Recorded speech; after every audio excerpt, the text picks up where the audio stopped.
Allora, questo progetto ha una storia molto particolare e nasce proprio nelle stanze di questo castello, perché noi l'anno scorso abbiamo fatto una serie di incontri, un ciclo di incontri durato un anno, per fare in modo che le persone conoscessero meglio questo castello e i tesori che sono conservati in esso. Ci è venuto allora in mente, grazie anche alla dottoressa Noto che ce l'ha suggerito, di porre l'attenzione dei nostri soci, cioè degli iscritti al FAI, proprio su questo quadro, che è un quadro un po' particolare per la sua storia più che altro.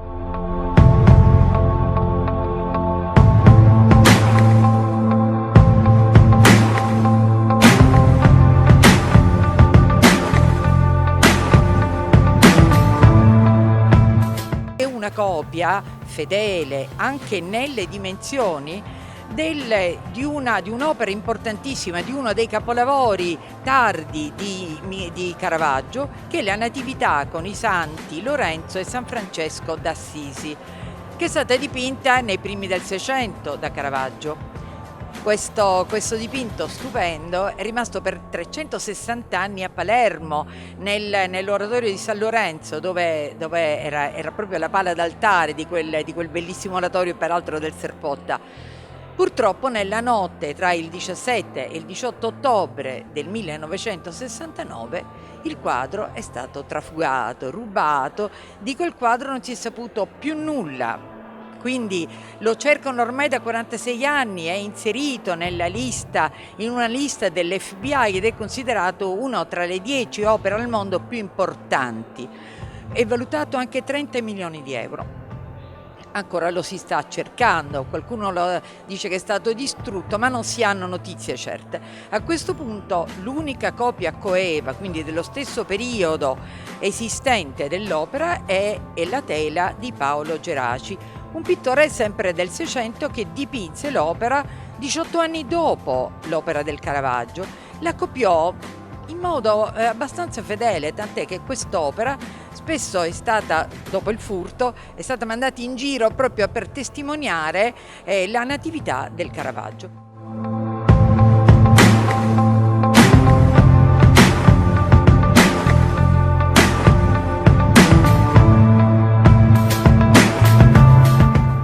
Ci sono tre ragioni di gioia profonda oggi. Innanzitutto perché qui si realizza a Catania finalmente, uno dei primi luoghi in Sicilia, una bella collaborazione tra pubblico e privato. Il FAI ha restaurato questo quadro bellissimo e noi siamo felici e lo esponiamo già immediatamente. Ma il FAI mi ha già dato la sua disponibilità a tornare a fare a Catania un'operazione simile a quella che ha fatta in altre grandi città. Noi gli diamo un bene pubblico e loro lo restaurano e lo mantengono e lo gestiscono per aprenderlo ai privati. La seconda ragione perché i dati di questo castello Ursino sono fantastici. Nel 2012 c'erano 20.000 spettatori in un anno, abbiamo chiuso il 2015 con 98.000 visitatori paganti. La terza ragione, perché il quadro originario era a Palermo, oggi lì c'è una copia, c'è un pizzico di campanilismo tra Catania e Palermo, Catania vince 1-0 perché noi abbiamo una copia coeva e bellissima.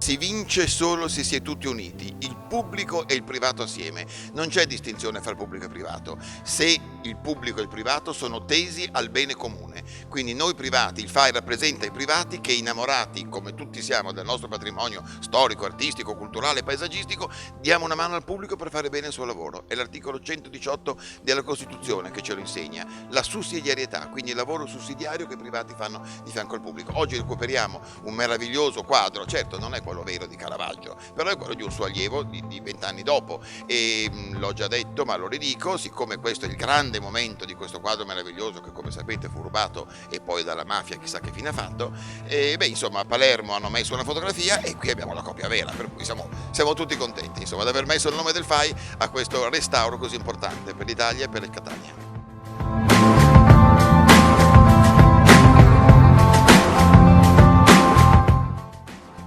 Il patrimonio culturale esiste in quanto è conosciuto e riconosciuto e quindi la nostra attività di tutela e di catalogazione e inventariazione del patrimonio insieme all'attenzione della società civile sicuramente potrà essere un argine anche purtroppo a quel fenomeno ancora forte, ancora presente, che è il trafugamento delle opere d'arte.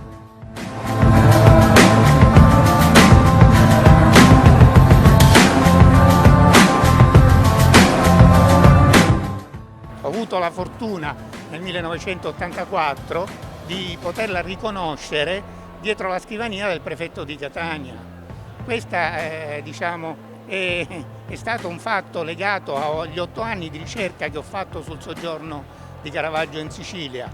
Infatti il direttore della biblioteca universitaria, dove andavo anche a fare le ricerche, parlando del quadro palermitano rubato, mi dice sì, dietro la scrivania del prefetto c'è una copia di quel quadro. Allora mi ha visto sbiancare e si era preoccupato per le mie condizioni di salute. E io gli ho detto, guardi che non è una copia, se c'è, e io lo credo, si tratta di l'unica copia coeva che tutti gli studiosi ritengono irrimediabilmente perduta.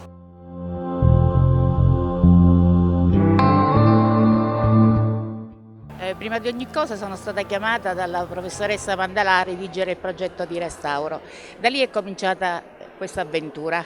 Il restauro è stato di media difficoltà perché il quadro era stato mantenuto bene in tutti i suoi anni, quasi 400 anni, e quindi abbiamo fatto solamente le operazioni di routine, quelle classiche che si fa su un dipinto su tela: la foderatura, la pulitura, la stuccatura, la reintegrazione pittorica e le varie verniciature.